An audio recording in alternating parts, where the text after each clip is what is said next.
telefon oli samamoodi punane ja lähedased ka tundsid väga muret. Ma siin praegu meesenergiat ei tähelda. Ma olen liiga kaua seda edasi lükanud nüüd, et ma võtan selle projekti lõpuks ette.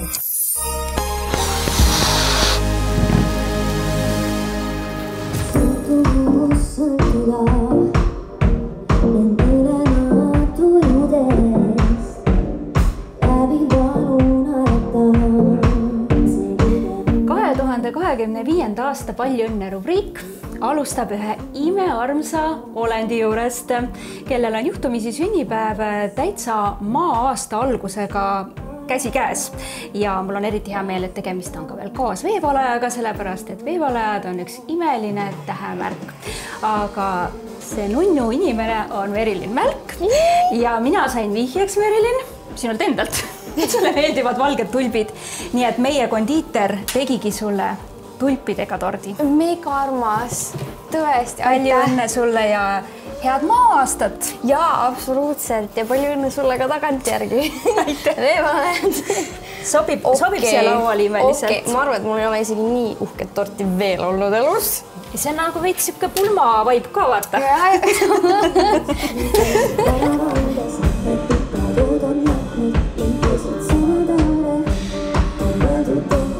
Valge, paljud ütlevad, et see ei ole värv, aga minu jaoks on valge lemmikvärv. Jaa.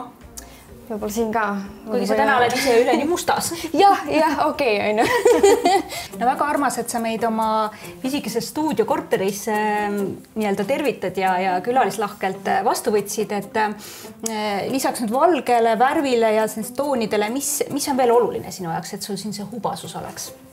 Taimed, kindlasti taimed ja nüüd hiljuti alles panin siia seinale endale motivatsiooniks ka, et endale ikkagist meelde tuletada, mis ma teinud olen ja kuhu poole ma tahan pürgida ja... Räägi nüüd välja, noor inimene, nagu sa oled, mõni oma eriti raju sünnipäev. Alustuseks kõigil oli väga lõbus. Lõpuks jõudis ka kiirabi ja lõpuks jõudis ka politsei. No nii, ja mis te tegite siis? Mis siis juhtud? Oot, ei tea. Ei, me ei teinud midagi halba, lihtsalt. Asjad läksid käest ära? Asjad kulmineerusid täiesti valesti ja see on üks õhtu, mida mäletada kindlasti. Vaata, et sa nüüd ei eksi. Aga hea pinge peale. No minu jaoks traditsioon on kindlasti see, et iga aasta peab ikkagist pidama, tähistama siis nii-öelda, et sõbrad tulevad külla ja saadan ikkagist kutseid, mida ma teen siiamaani. Mitte küll välja kirjutatult, aga digitaalselt teen ilusasti kutse valmis. No mõni äge kink, mis sul on kingitud või kingid ise endale asju? Vaata, nüüd ma olen juba seal vanuses, et minu üks lemmikumaid kingitusi eelmine aasta oli näiteks voodilinad, voodipesu. Ma ei hakka valetama, see oli minu lemmikkingitus, sest et vaata sellised praktilised asjad, mida sa ise võib-olla sa ei viitsi sinna voodi, lükkad neid asju edasi. See oli suur üllatus mulle. Nii, aga räägime selle ka ära, et mina sain siis teada, et sa oled saarlane. Et me siin teame, eks ju, on öed, kes väga niimoodi rõhutatult räägivad selle saare purrakuga ja saad kohe teada, aga kust kandis sina siis Saaremaalt pärit oled? No mulle meeldib öelda selle kohta, et ma olen igalt poolt, et ma olen elanud kesklinnas, niimoodi, et katuselt näeb keskvälja, aga mul on ka mitu sükest maakodu vanaema vanaisa juures, et ma olen näinud ka seda elu, kuidas lehmadega, lammastega, kanad, kuked, jänesed, koerad, kassid, kõik need loomad, et see on kindlasti üks asi, mille üle ma olen ülimalt tänulik, et ma olen näinud sellist elu väiksena, et mul oli ruumi joosta kuhu iganes. Paljajalu, ma ei tea, kruusa peal ja kõik siuksed asjad, mingid väiksed asjad. Nii et täna sa oled siin küll glamuuritar, aga tegelikult oled sa hinges selline maatüdruk, jah? Jah.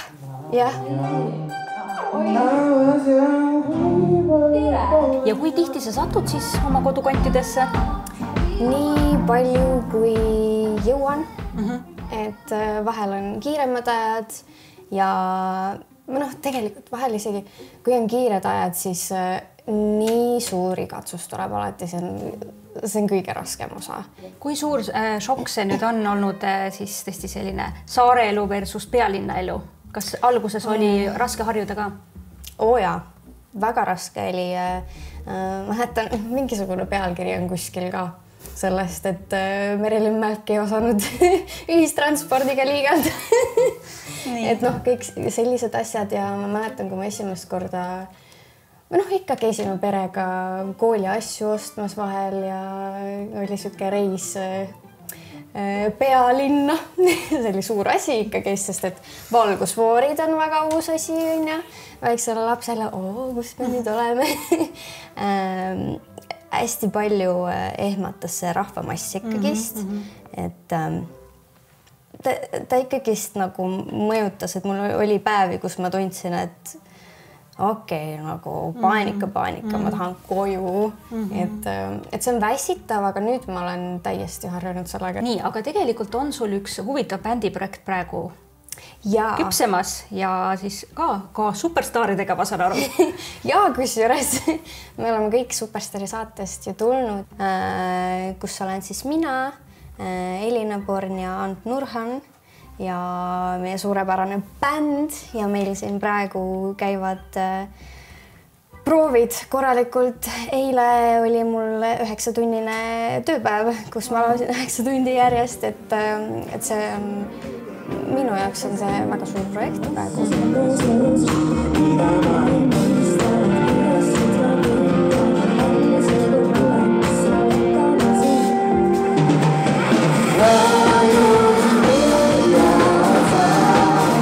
Küsin siis sellist asja, et ma siin praegu meesenergiat ei tähelda. Jällegi, sa oled nii noor, kus sul ikka kiirustada, aga oled sa siis praegu vaba ja vallaline? Olen vaba ja vallaline. Mul on, võib-olla keegi on näinud, mul on Stitch, kes norskab öösiti, et tema on minu siuke kaisukas. Teitsid jõuluturult, eks ju, enda kõrvale? Ja, jõuluturult. Hea turvaline ja... Ei, tõesti, tema on minu kaisukas hetkel. Aga mis sa arvad, et eks juba natuke elu ka elanud, et milline see sinu teine pool võiks olla? Et see ikkagi see mingisugune tunne, see aura inimese ümber, mis mind võlub. Turvatunne kindlasti ja võib-olla ka see, et ma ise näen ennast muutumas paremuses suunas, et ma näen endas mingisuguseid positiivseid muutusi võib-olla. Ma arvan, et see. Et sa oleksid selle inimese kõrval nagu parem inimene? Jaa. Tooks sinus need head kõige välja? See inimene peaks mind inspireerima kindlasti ja motiveerima, kõik sellised asjad. Kuidas sa Andreiga läbi saad? Kas te saate läbi? Kunagi oli see, et ei, me oleme ikkagi palju parem, kui me ei ole koos ja oleme sõpradena. Kas te üldse tänapäeval suhtlete kuidagi? Meil on siuke tšau suhe, et kui me näeme, siis ikka tere ja niimoodi, aga ei oleme täitsa erinevatel lainepikkustel. Jah, et me ei satu üldse kokku. Või vahel võib-olla mingisugune üritusel, aga niimoodi rääkima ei lähe vist. Sa eelmine aasta tegelikult väga avameelselt ka rääkisid ühest kogemusest, kus ei olnud nii, et teil oleks vastastikune huvi olnud, vaid tõesti sa sattusid ahistamise ohvriks endast ikkagi väga palju vanema meesterahva poolt, et milline see tagasiside sellele oli? Tagasisidet tuli väga palju selles suhtes, et alustades sellest, kui paljud tüdrukud mulle kirjutasid, et neil on olnud väga sarnane olukord ja nad ei julge minna. Mulle kirjutasid tüdrukud, kes rääkisid mulle esimest korda sükest asja. Eks ma kirjutasin neile vastu ka ja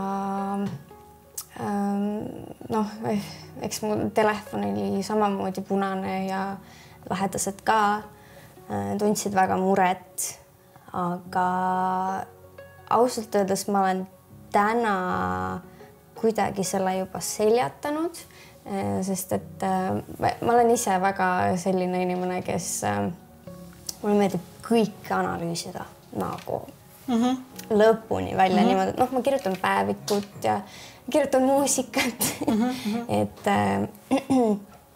kui mul on mingisugune tunne peas, kehas, siis mul on vaja see enda jaoks nagu lahti seletada ja ma teen seda ükskõik millega, nagu kuidas ma käitun, miks ma niimoodi ütlesin, miks keegi teine niimoodi ütles.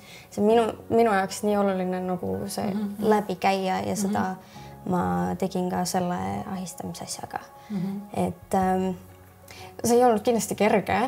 See mõjutas mind. Mul oli üks õhtu, kus ma lõpuks läksin sõpradega välja. Tõusta püsti korra, et nagu mitte mõelda sellele ja olla sotsiaalne ja kõike seda, aga see ei läinud nii, nagu ma oleksin võib-olla tahtnud.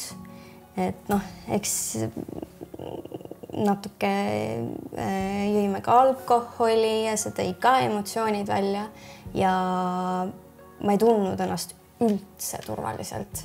Niimoodi, et mul oli hetk, kus ma istusin leti ääres ja mingisugused suvalised tulid mu selja taha. Ja mul, ma tahaks nagu öelda, et mul tekkis paanika, aga mul mingisugused mälestused nagu tulid ja tekkis nagu mingisugune hirm. Ja siis, mul oli vaja sealt kohe ära minna. Et need asjad mõjutavad. Et sa ikka tundsid sellist vastikust päris pikka aega, jah? Jah. Ja eks ma siiani olen ettevaatlik selles suhtes, et see oli ikkagist asi, millest õppida. Mida see isik, kas see isik ka kuidagi reageeris, kui sa sellega nii-öelda avalikuks tulid, kuigi mitte tema nimega? Ta on mulle vabanduse edasi saatnud, jah. Nii et vabandus, jah? See on ju ikkagi suur samm.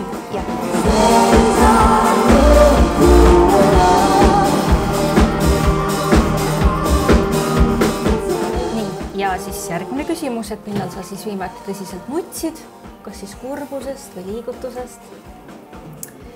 Kui ma viimati tõsiselt nutsin, meenub mul hetk, kui ma olin stuudios.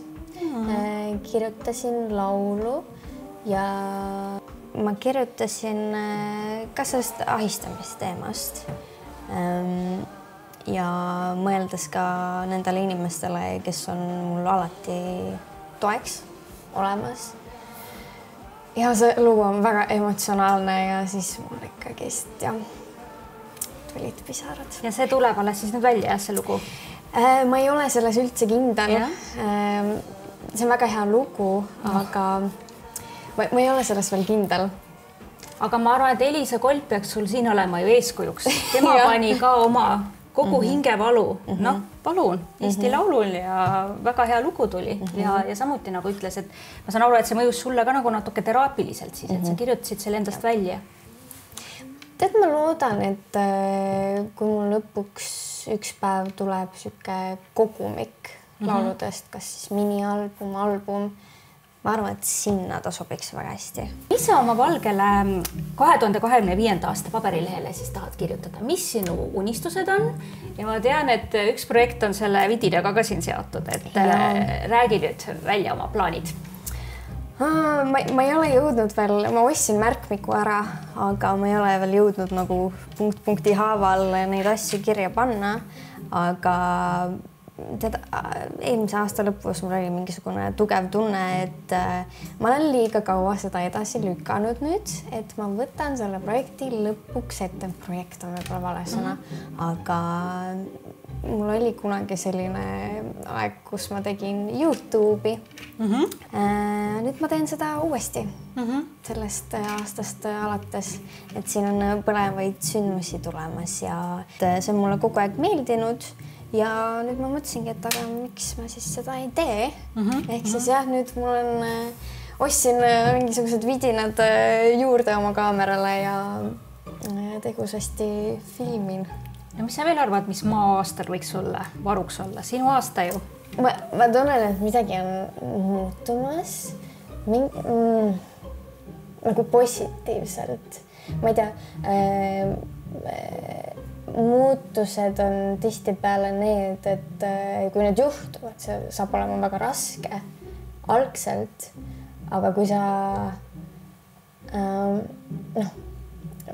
mida aeg edasi, seda rohkem sa saad aru, et see oli tegelikult vajalik.